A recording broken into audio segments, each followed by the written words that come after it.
I'm Tony waiting for Twitter.tv, and before you buy, and today I'm reviewing the Acer Aspire R7 Windows 8 laptop. Now, what sets this laptop apart from all the other Windows 8 machines out there is its Ezel Hinge. You get a hinge on the base of the laptop, and you get a hinge right behind the monitor. So what that gives you is 3 different display modes. You can use it like a regular laptop. You can use it in this propped position where I like to call it the iPad position with the third-party keyboard. And you can also have a display position where you're showing somebody a presentation, like a presentation mode. Or you can close it and use it as a giant 15.6-inch tablet. Now, this thing is not too hefty. It's just a little bit over 5 pounds, and you're looking at about a 1.1-inch thickness when closed. With the Intel i5 chipset in here, you're paired with 6 GB of RAM, 500 gig hard drive with 24 GB SSD for faster boot time, 4-cell lithium-ion battery, which I actually experienced better battery life than the specs listed on their website. You also have support for 2 USB 3 and 1 USB 2.0 and also SD card slot. Now, what's missing on this laptop for me was the Ethernet jack that I'm used to on my MacBook Pro. That's nowhere to be found here. Priced at just under $1,000. This is actually a very nice mid-range Windows laptop. The Dolby Home Theater sound system on here is actually very crisp and clear.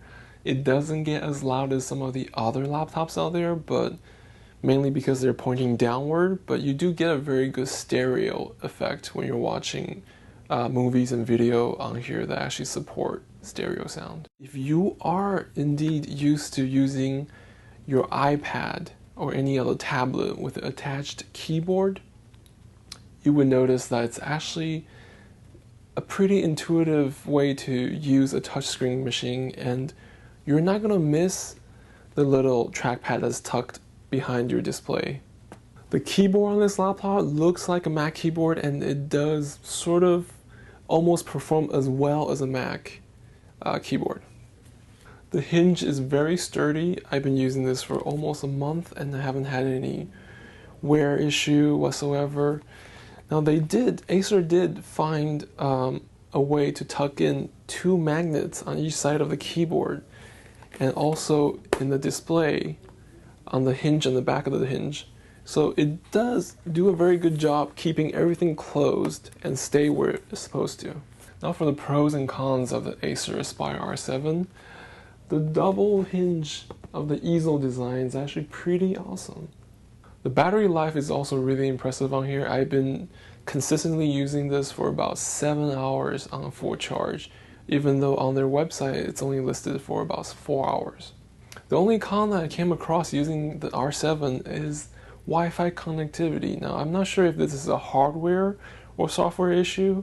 It's too early to tell because there hasn't been any software update for this machine yet. But I do have connectivity issues that I don't usually see on a MacBook Pro. Buy, try, or don't buy for the Aspire R7. After using the Yoga, the Tai Chi, and now the R7, I have to say, for a weird niche form factor Windows 8 touchscreen laptop, this is probably the top of the pack. So it would definitely be a buy from me. I'm Tony for Twitter.tv, and before you buy, and this is Acer Aspire R7.